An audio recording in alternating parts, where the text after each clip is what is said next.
Once upon a time, in a small town nestled by a gentle river, there lived a boy named Eric with his parents in a cozy house. On his 8th birthday, Eric received a special gift from his parents, a toy box filled with 12 tiny tin soldiers, all cast from the same old pewter spoon. Each soldier stood tall and strong, but one of them was missing a leg due to a casting flaw.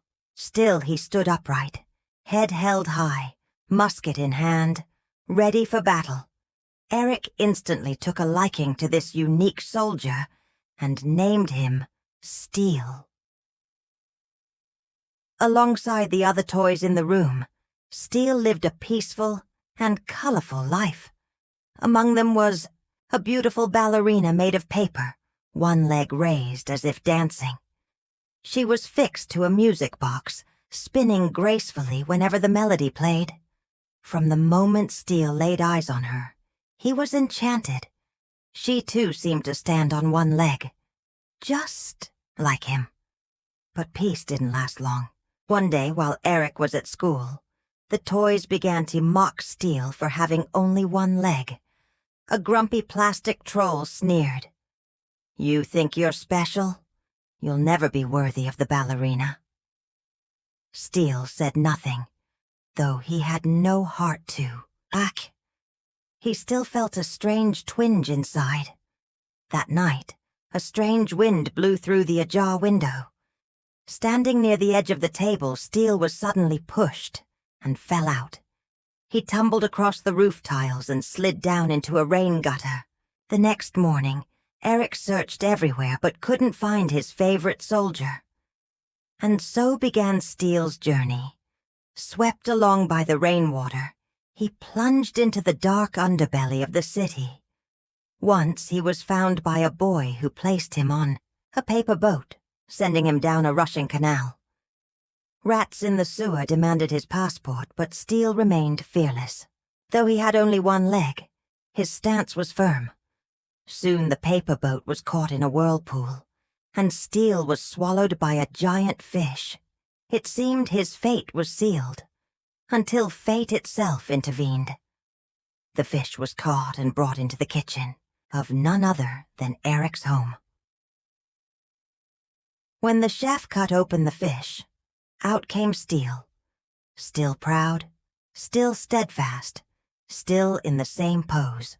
Eric was overjoyed. He cleaned the little soldier and returned him to the shelf, right beside the ballerina. From then on, it wasn't just stolen glances between them, but mutual respect and admiration. Even the other toys, including the old troll, looked at Steel differently. No one ever questioned the courage of the one-legged tin soldier again. The ballerina's journal and a letter from Eric Day 1. After his return, he stands there, quiet as ever. His eyes are steady, full of strength. I can't take mine off him. The soldier who braved storms, currents, and dangers I can't even imagine. I think I loved him from the moment I saw him, standing tall on one leg, like a general. Day 10. The toys are abuzz, recounting stories they heard. Of his journey through sewers inside a fish, into the home of a girl named Lise. Tales like something out of a storybook, but his eyes remain humble. I wonder if I'm truly worthy of being the one he kept looking toward through all his trials. Day 30. He doesn't speak much, but when the music box plays and I begin to spin, I know he watches every turn I make. We don't need words.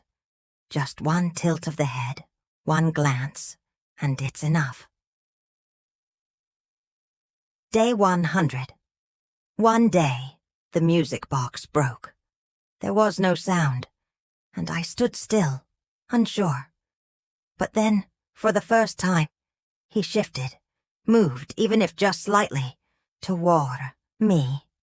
That small step held more bravery than anything. And I understood then. Love doesn't need to be perfect.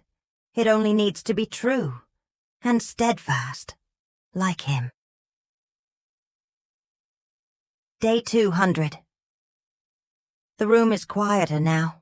Eric doesn't play here much anymore. But that doesn't matter. I'm still here, and so is he. We still dance, still smile, still live through each long night. Each night is a wordless love song, an endless ballet. Years later, when Eric became a grown man, he returned to the old house, now draped in moss and time. He entered his childhood room and opened the familiar glass cabinet. Inside, the two old toys remained, a one-legged tin soldier and a tiny ballerina. Eric chuckled softly. He remembered it all. The birthday, the imaginary nights, the soldier's watchful gaze. He didn't touch them. He simply slipped a small note into the cabinet.